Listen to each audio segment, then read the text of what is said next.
y'all. Hey. Come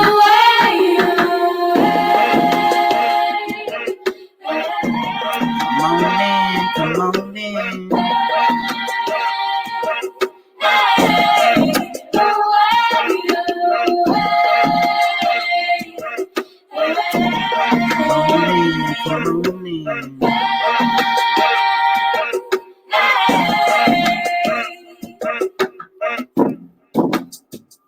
Time is running, though I'm young. Through my window, I see the day falling. Will the promise be held?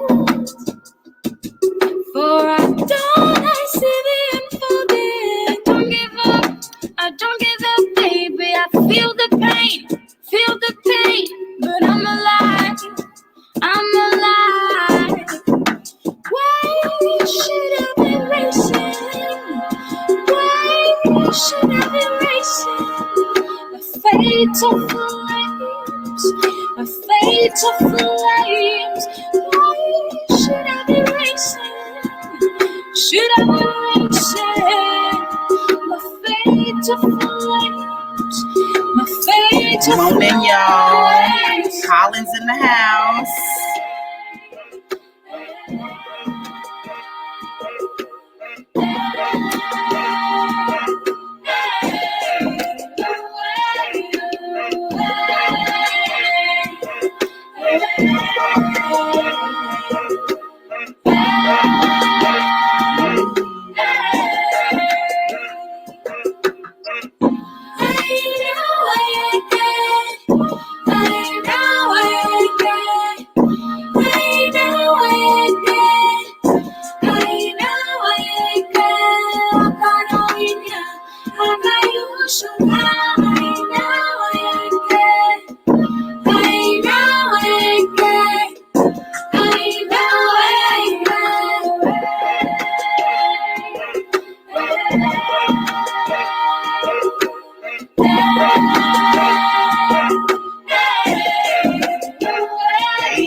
Hey, how are y'all doing? This is Plump Queen Podcast. We appreciate y'all giving us our time and your energy. This is amazing. This is our Holland episode. We have our sister Sweet Wild Justice in the building. Say hey. Hey, everybody. All right. This is so dope. I am super excited because, like I said, Plump Queens, powerful ladies, united, making progress. And I'm just meeting the most dope souls, you know what I'm saying, on this planet. So I cannot wait, you know what I'm saying, for her to talk her shit and, you know what I'm saying, to get this Black perspective out here. So tell us who you are, where you're from, and, you know what I'm saying, let's get this bill started. Okay, hi. Well, I'm Sonia. I'm from Holland. I live in Rotterdam. I'm from Africa. I'm from the Cape Verdean Islands. And I've been living here I think 40 years in Holland. So yeah, I have 2 kids and yeah, that's my life. Oh, awesome. All right. So you said you're from Africa. So how did you find your way to Holland? Well, that's kind of like a tragic story, but my mother and my father were not together. So my uncle was in Holland. He was married to a white woman. And my mother didn't have a house. She was living with her grandmother. So he saw the condition. And when he came back, he talked about it with his wife. So his wife said, well, why don't we take her to Holland? So my mother arranged her papers. So first, I think 10 months, something like that, she started working. I lived with my uncle and my aunt. And then she went through Holland. And she left me there. And I think a year later, I was very sick. So she got me to Holland. They did an operation, and then I was living here in Holland. So that's why I'm in Holland. Okay, awesome with the sauce on it. All right, so as a Black woman in Holland, what is that experience like? I must say it's not that heavy as in the US. We do have racism, don't get me wrong, but it's not on that level. So it's more like people are more in contact with each other. We have a lot of mixed race couples and children, and yeah, we have a lot of diverse, hoe zeg je dat? Nationalities living here. We Okay. have colonial people from Suriname, from the Dutch Caribbean islands, Okay. and we have Africans here, and all kind of people living here. So Okay. All right. So I guess I'm just gonna get right into it. It was something that you and I and our sister Shireen Senior, shout out to her from UK. We were yeah, speaking about. You had told me that there is a holiday that is yeah. celebrated in Holland that is dedicated to blackface. Can you please Yeah. explain that a bit? Well, I don't know where it came from because there are a lot of different stories about it. The people, we have a saint. It's just like Santa Claus, but his name is Sinterklaas, and he goes every year from Spain to Holland, and he takes with his helpers. But his helpers go down the chimney, and when they come out the chimney, they have uh, black face, red lips, earrings, afro. So yeah, we don't like that here. So we started protesting, or people started protesting about it, and now they are in an involvement to cast away Black Pete. So they are very far in that process now. They did a lot of protesting. There were arrests. People got beaten by the cops, like really things. People went to so every year in November, before the day of Sinterklaas, Sinterklaas comes with a boat into a city. So the government said we cannot protest there, but the people still go there. And because they go there, they get arrested by the police and they got beaten. They all got arrested in cells, like really crazy things. But now they are so far that they are like seeing what it does, and they like sort of gotta go. Now, what's interesting about that, I like I said, I've never heard of that before ever, and this is what I implore, us here in the States, I'm saying everywhere, I'm saying, to really do our research and to reach out and try to figure out, I'm saying, what's going on outside of where we come from and what we've learned. Now we have something not as I'm going to say is not as bad, because that's a whole holiday dedicated, you know what I'm saying, to that. But what they do have is they still have those insertions, subliminally, in our culture. Like, for instance, they had just put out a photo of Aunt Jemima. They've been now trying to protest to get rid of Aunt Jemima as the image of pancake syrup. Yeah, I saw. You saw that they had an original picture of this Aunt Jemima woman, and she's smiling. She's looks like she's making up a batter of pancakes, but she's shackled to the table that she's cooking these pancakes with. That is something that none of us in the Black community knew about. And Aunt Jemima is, I'm saying, a staple for pancake syrup, I'm saying, in our homes. I'm saying, also the ice cream trucks, that I'm not sure if you guys have ice cream trucks, out there in Holland, but here the music for that is a song called Nigga Lover Watermelon. And I heard about it. yeah, so to this day, they still have that playing. Now, my mentor, Jamar Milton, he did a video and he went live, actually went viral, where he told the ice cream truck guy in his neighborhood what that was, what it meant, and told him that he needs to change that music, and found a plausible way, to motivate him to do so. So when we say and we talk about these things and we bring these things up, a lot of people make it seem like, we're just overdoing it, or we're being Yeah. too much, or being oversensitive. But no, you know what I'm saying? We are being disrespected and degraded on a regular basis and don't even know that. Have no clue, and we don't have the drive to figure that out. So when I hear things like this, is why I feel like this podcast is so important.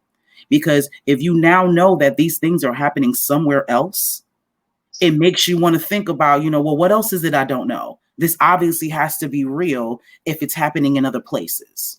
You see what I'm saying? So outside of protesting, what else are you guys doing, to change that? Well, the people that are busy with that are like really writing the government. They are really doing a lot of things other than only protesting. But I must say, protesting does help, because a lot of people were like, yeah, protest doesn't help, blah, blah, blah. But if you see how far they came with the protest, yeah, it's helping. Or I'm sorry, go with it. Just keep on going. Okay, well, I have a eclectic perspective on that. Like I said, I can't speak about how it goes in Holland, but here in the States, we've been protesting for about 50 years. That has been our main way of, trying to get justices for ourselves, protesting and marching. We've been doing that, since the 40s and the 50s. But here in the States, that has not worked. And not to say that you shouldn't. I feel like there's certain people, I feel everybody has their lane. You know what I Yes. mean? So if you're protesting is what you feel like you can do, then cool, absolutely do that. But to say that protesting is the only thing that needs to be done, that's not true, because we've been only doing that and it really hasn't gotten too much change. We need more action. You can't keep just But talking. I didn't tell you that. I told you like the protest here has gotten them so far. So but see, this is what I'm saying, and that's the difference, and those are the differences. So, like I said, I don't tell people not to, but see, for here, we need more than that. We need action. Like we was just speaking before we got on here about distractions, and what people are paying attention to or not in this type of climate. It's so much, it's so different, and this is why, I wanted to have this conversation with you, because like for you, right, like you're saying, protesting is working. It's making a difference where you guys are. But And they are not only protesting. Protesting is one of the things they just yearly do. But in the meanwhile, they doing other things, weet je, to like writing a lot of organizations. So I don't know what type of things they do, because I'm not in it, but they do a lot of things. So it's not only protest, no. Well, see, that's what I would like to know. What are those other things? Because where I'm at, where we are, we on some. For me, we on some But revolution. it's different, yeah. It's different. You have to see it like it's like our situation here is very different, because the people from America are slaves that got brought in America and came to live with the slave masters.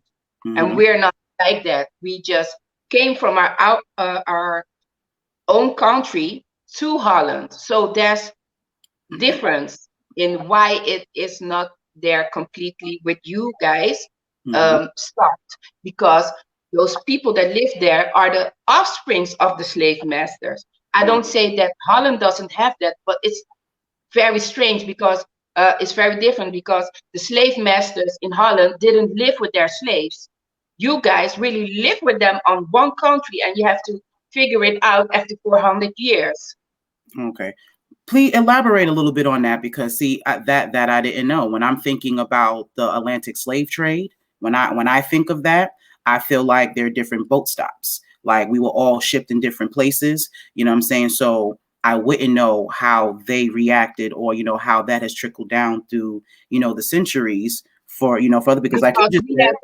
No, go ahead. Colonialism. We have colonialism, and in America, you don't have that because the slave masters and the slaves still live on that country, still Mm-hmm. live there. But we didn't have that. Ja, hoe moet ik het zeggen? For instance, this. When I take Suriname as a good example, they Okay. took the slaves from Africa to another land, but Mm-hmm. they lived still in Dutch, the Dutch people. So they had nothing physical to do with the slavery. In Mm-hmm. America, you have to do physical with the slavery. You have to see it. You have to you breathe it. You've been through it. But the Dutch people, they haven't been through that. I don't know if it makes sense for you. It does. What you're saying is that, okay, for here in the States, we had plantations. We had the slave owner was in the big house, and their slaves was living, I'm saying, on the land, I mean, that they all lived in. What I guess you're saying for you, they enslaved people in other countries. It wasn't Yeah, necessarily in their own backyard. They ran other people, but not in there. It's almost like they didn't shit where they ate. yeah, I'm saying? exactly. How kind of that's kind of way, and that makes sense. So, and this is what I mean. This is why I'm a bit more aggressive in certain ways on how we need to approach, I'm saying, what's going on, because that wasn't the case for us. We absolutely all commingled. We were raped. We were, I'm saying, it was so much done. You know what I mean? So I understand both sides. That's why I want so badly to understand, what's going on over there, because this is how we tend to debate and argue amongst each other about what needs to be done, because we have different experiences. I can't expect you to feel the way I feel, about certain things, and vice versa. We just need to come to a But compromise. we do have racism here. Huh? We do have racism. Besides Black Pete, we do have racism, but Let's it's keep not doing like extreme, like people are going to kill you for it. that. Well, Oh, well, let's keep doing that. Well, well, let's well, keep doing that's that. not true. In the 80s, there was a guy that was a black colored, and he was killed by a Dutchman because of racism. So it did happen here. Yeah. Okay, now now what's funny is the fact that you can just name just one. It's so small of an instances that you can Yes. name that's mind blowing to me. So explain to me what racism looks like in Holland. Um, it's like it's not there, but it's there. It's like really like the Dutch people are very um tolerant.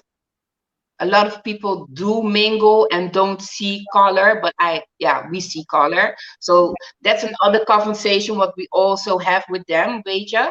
But it's not like, yeah, we really live together and Beja, like it's mingled. But we do have racism, but it's like more behind your back. Okay. Well, see, I don't know how to fit. Well, I'll put it to you this way. That's kind of how it's low key been over here, but now it's in the forefront. That's why a lot of people aren't surprised about seeing these things, because this has been happening. It's just that now we got cameras, and now it can be, it can be put on the internet. It can go viral, I'm saying, in a matter of seconds, instead of it having to be I guess, mouth to, word of mouth, stuff like We that. have it also, maar it's all yeah, not all started. It's always there. They say things that you think, but that's not right. And they will say, no, but we don't mean it like that. That's the struggle we have here.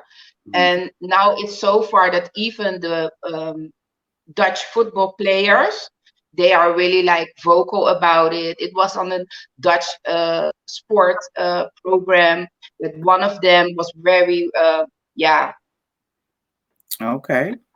tell it. I don't know how my Dutch is not so my English is not so good. So, Oh but no, you sound anyways, we do beautiful. have it here. We do have it here. Yeah. Now, when you mentioned the Dutch football, that reminds me of Colin Kaepernick, here in the States. Of I think a couple of years ago, he took a knee because he was trying to, what I'm saying, put out, or at least expose the injustices of how they treat their NFL players, and there was actually a big controversy about that as well. about how you're supposed to, help with your people or liberate yourself, because he started something, and for a lot of us, he kind of sold out. He started a revolution and then kind of stopped it because he was thinking about his finances and how he has to take care of his family and things of that nature. So a lot of us stand and agree with what he did, and I'm saying, appreciate it. But then there's a few of us who feel like you kind of just, it's almost like you tried to flick a lighter and you tried to light something and then you put it right out. You didn't let it, when it came down to the kaboom, you was just like, nah, I'm not gonna blow it up kind of situation. So we have like, is like a divided, attitude towards that. So when you mention that, it's interesting on how you're saying the football players there, are trying to speak out about those things. Can you elaborate on that a little bit more?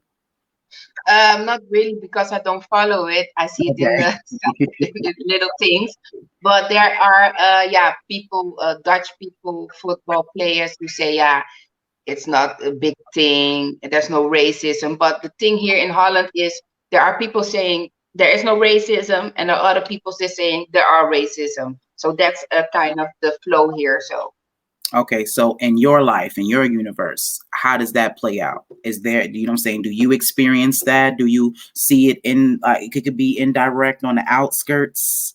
You know what I'm well, saying? I'm very private person, so I really not mingle with everybody. I'm very on my own. So, but when I go to when I was younger, I did experience it a lot. Weet je? It doesn't matter. Yeah, because I'm light skinned or so, I did like really go through it. But I will say, darker skins were really, yeah, it's more, zeg je? Okay. You know, right? Now, I've heard that, like, when you're talking about like the Afro Latina community, a lot of them go through with the whole lighter skin and darker skin, issue. Like, they're not Spanish enough. You know what I'm saying? Like, they tend to go with the lighter skin, or the people that are from Spain. And, if you're too dark to be this, or you're too light, I'm saying, to be that. So is that what you experienced? Um, no, no, because I always been around yeah, black people. Okay. But what I'm trying to say is like some people think because you're light skinned you don't uh experience racism, but I did. Understood. Now, see, here in America, we wouldn't say that, because there's a whole host of, like, interracial, couples, and they, what I'm saying, they have what we would call mulatto children. They in themselves figuring out who they're supposed to identify with. We deal with that a lot, what I'm saying, out here in the States. And it goes both ways. So a lot of people that are lighter skinned, they get more favor because they're lighter skinned. You know what I'm saying? I know growing up, not to say that I was so much discriminated against, but my look wasn't the look. I wasn't like, But that I also see. That's why I said, but darker skins really experience it more. they do. But it goes both ways though. It's not even about us experiencing more, because I feel like light skinned people, because they have this perspective of they're supposed to be better on that, they deal with even more, what I'm saying, ridicule, because they're put on this pedestal. Darker skinned people tend to, be jealous or envious of that because of the way society treats them. I So they, never. I think I once experienced that, but I'm around.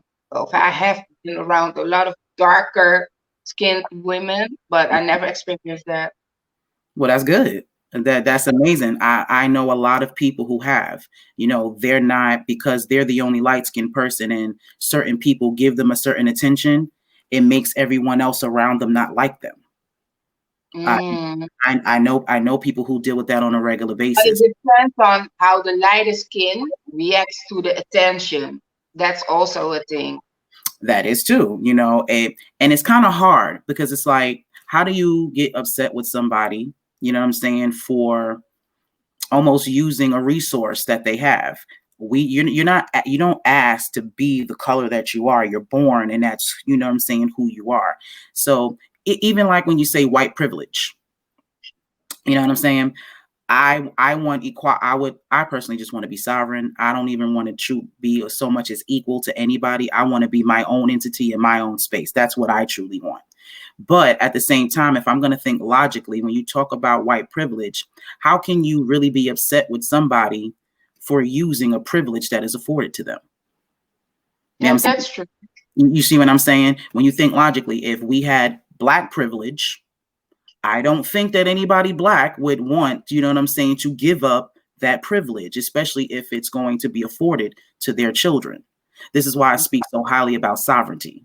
I can't really get mad at white folk for, using what they got to get what they want.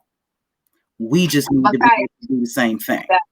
but in America, I understand it because we can go back to our own country if we would like. But Yes. you guys are stick there, and they need to do something for you guys to have your own space. We got to do it ourselves, and that's the thing. And this is what this is about. They're not going to do that. We are the ones who run this country. We are the backs, you know what I'm saying, that make this country run. So they're never going to do that, because then that means they're going to have to do the hard work now. That's never going to happen. They're not going to dismantle their own system that works for them. This is why we have to create our own. We have to find a space to do that. I follow Young Pharaoh. Do you know Young Pharaoh? I do know Young Pharaoh. I do know. But he's very busy, yeah. He's very busy, so he's really making things into existence. So I think you guys will succeed. I really believe that. Oh no, definitely. The like-minded absolutely will. What I do know for a fact is not everybody is going to make it. That's not how that's supposed to work anyway. You know what I'm saying? But those of us who are like-minded and have that mindset, we're absolutely going to make it happen. Like, I'm just doing things in my life, and I'm not Young Pharaoh or, Riza Islam, or, I ain't there yet, or whatever, but I'm making personal changes in my life right now that's going to put me in a position to have that sovereignty, that I speak of. And all we need is a bunch of individuals to do that and come together, and that builds a community. You know what I'm saying? It's all about mindset, to be quite honest. So it's gonna happen. Liberation is going to be had for those who want it and is willing to make the sacrifices to do it. You know what I'm saying? That's how I feel about it. Yeah.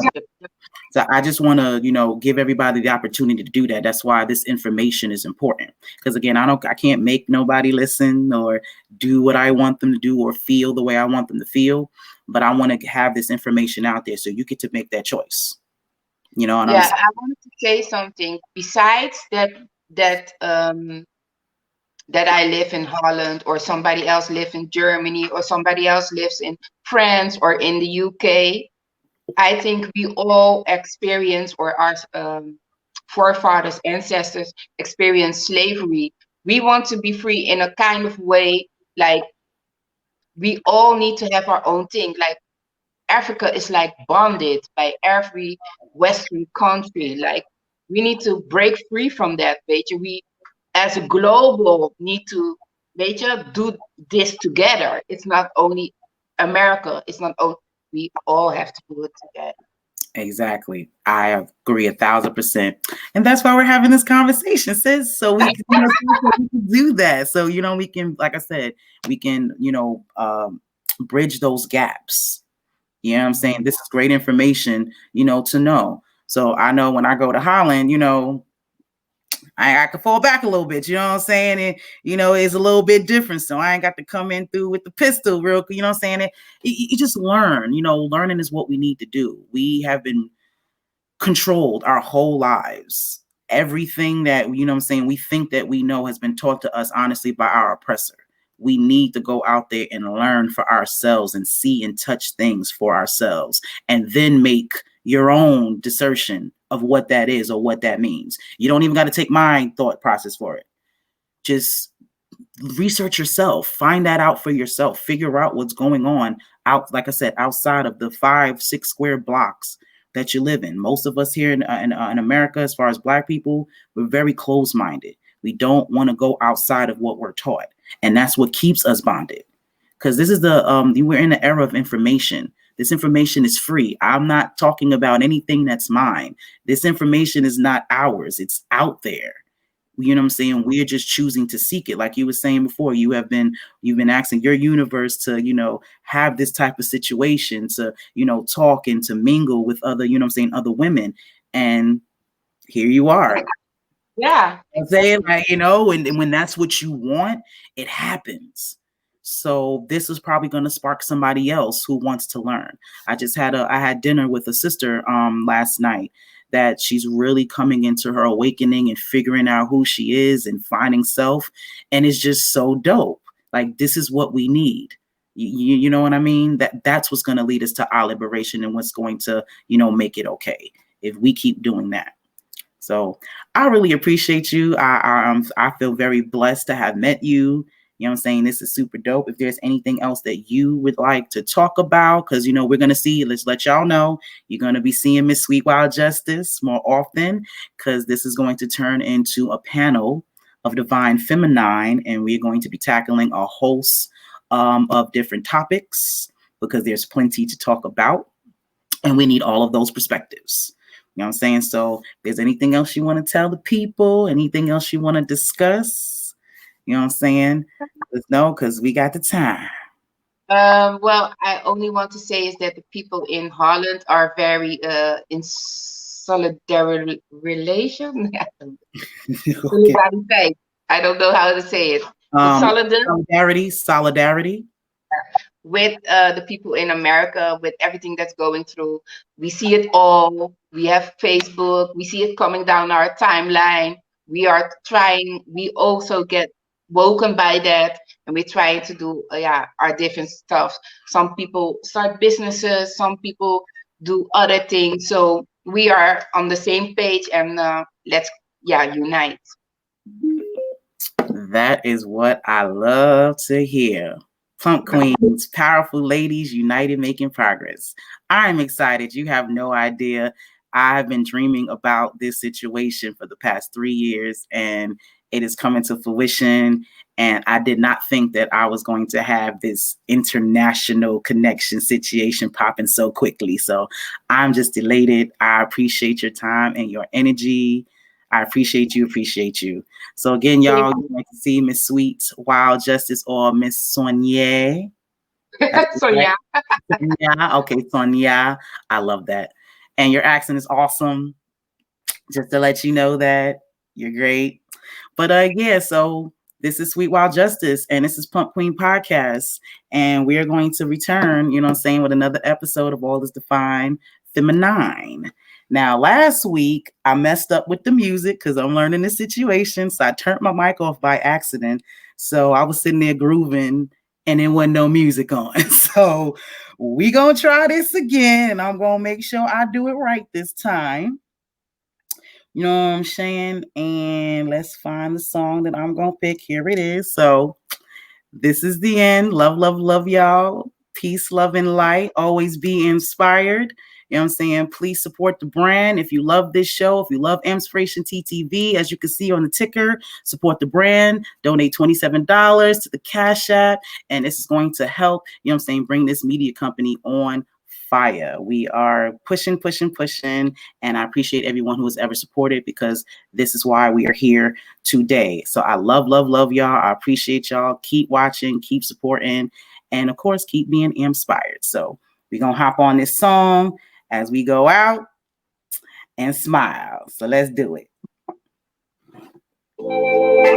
Yeah, there we go. Jamari Milton, Shaman, check it out. She move her body like a shaman. All in my head, so much in common. She say that way, baby, I'm on it. Just ain't like that, I don't want it. She move her body like a shaman. All in my head, so much in common. She say that way, baby, I'm on it. Just ain't like that, I don't. I've been looking for a while. One who compliments my style, then who's pheromones so irresistible, it drives me wild. She ain't got no time to flex, way too blessed to be stressed. Ain't compatible with no vibration, nothing like the rest. No, body. When you get down, want you to be right. Come close to me, baby. You move a body like a shaman. All in my head, so much in common. Just say that word, baby, I'm on you. Just say nothing, I don't want it. She move her body like a shaman. All in my head, so much in common. Just say that word, baby, I'm on you. Just say nothing, I don't. I just wanna see you smile. Keep my number on the dial. I anticipated, cannot wait until you come around. 'Cause I just wanna take you home. Sit a deal and set a stone. You should never be alone. You with me, with me, with me. I don't nobody. Get down. Want you to be right. Come close to me, baby. You move a body like a shaman. All in my head, so much in common. Just say the word, baby, I'm on it. Just say that I don't want it. She move her body like a shaman. All in my head, so much in common. Just say the word, baby, I'm on it. Just say that I don't want it.